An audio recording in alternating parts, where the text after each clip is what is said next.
पहुंचे हैं और कहा कि मेरे प्राण बचाइए, आपका ये चक्र मुझे मार देगा प्रभु। भगवान ने कहा देखो भैया, अहम भक्त पराधीनो, मैं स्वतंत्र नहीं हूं, मैं अपने भक्तों के वश में हूं।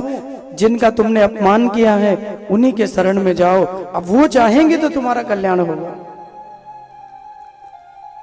तुम उन्हीं के शरण में जाओ और जब वो चाहेंगे तो तुम्हारा कल्याण होगा। दुर्वासा जी वहां से भागे हैं, आकर अम्बरीश राजा के चरणों में लेट गए। हे प्रभु क्षमा करें, आपकी भगवत भक्ति को मैं पहचान नहीं पाया, आप मुझे क्षमा कीजिए। अम्बरीश राजा ने कहा महाराज आप मुझे मत प्रणाम कीजिए, मेरा कोई अपमान नहीं हुआ प्रभु, मैं तो आपका ही सम्मान रखना चाहता था। मैंने न कोई भोजन किया न कोई जल पिया, अपने व्रत के पारण को पूर्ण करने के लिए और आपके सम्मान को रखने के लिए मैंने भगवान के चरणामृत का पान किया। प्रभु मैंने ऐसा कोई अपराध नहीं किया। अम्बरीश जी ने कहा एक काम करिए, चक्र को रोकिए, न जितनी देर वार्ता करेंगे ना ये हमें मार देगा। और देखिए भक्त की भक्ति में कितनी शक्ति है, जो भगवान के अमोघ अस्त्र हैं उसे भी अम्बरीश जी ने लौटा दिया। चक्र जब घूमने लगा तो अम्बरीश ने प्रार्थना की कि हे नारायण, अगर मैंने मन क्रम वचन से आपकी भक्ति की हो और मेरी भक्ति का थोड़ा सा भी फल हो तो आपका ये चक्र दुर्वासा जी को बिना कोई हानि पहुंचाए आपके पास वापस चला जाए। सुखदेव जी कहते हैं परीक्षित देखो, भगवत भक्ति और भगवत कृपा में कितनी शक्ति होती है, बिना कोई हानि पहुंचाए। भैया वो चक्र अम्बरीश को प्रणाम किया, अम्बरीश की परिक्रमा करते हुए भगवान नारायण के पास चला गया।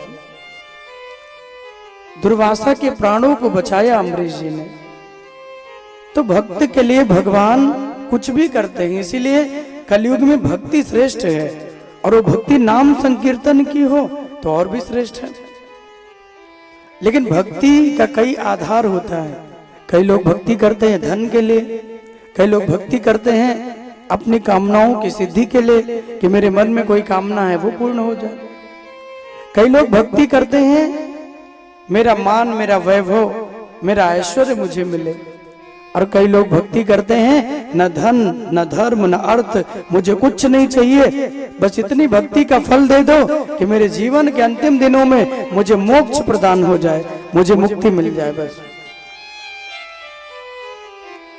धर्म अर्थ काम मोक्ष, इन चारों पदार्थों में से एक पदार्थ मुझे प्राप्त हो जाए, यही कामना होनी चाहिए। इन चारों पदार्थों में से एक मुझे मिल जाए। तो भक्त की भक्ति में बड़ी शक्ति होती है भैया।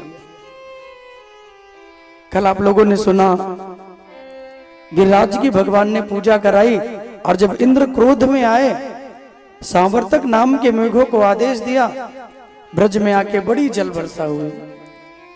7 दिन तक लगातार ब्रज में जल वर्षा होती रही। इतनो जल बरसो भैया, ऐसे लगे कि पूरा ब्रज जल में डूब जाएगा। सुखदेव जी महाराज कहते हैं यशोदा माता नंद बाबा को चिंता हुई, लाला तैने कही थी कि इंद्र नाराज होंगे तो तुम हमारे प्राणों की रक्षा करोगे। भगवान ने कहा मैया चिंता मत करो, यही गिरिराज भगवान जिनकी आपने पूजा की है इन्हीं के शरण में आ जाओ, यही गिरिराज भगवान आपकी रक्षा करेंगे। और जल बरसता रहा।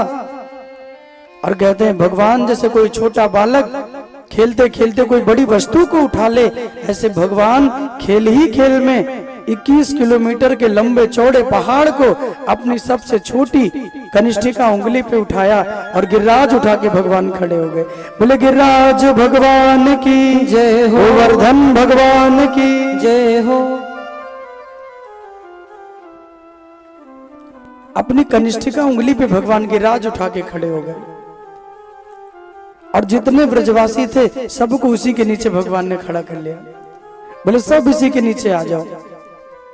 पर्वत को भगवान ने टेढ़ा किया, अपने चक्र के द्वारा जितना भी जल बरसा उसे भगवान ने जला दिया।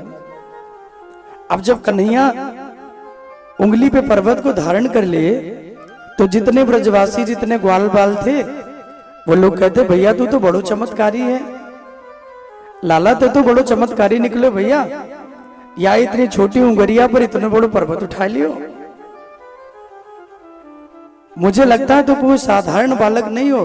तो भगवान कहते हैं देखो ये पर्वत जो मैंने उठाया है ना, इसमें मेरा कोई बड़प्पन नहीं है।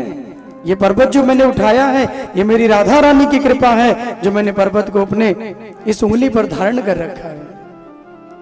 कछु माखन के बल बढ़ो, कछु गोपन भई सहाय, और श्री राधा जू की कृपा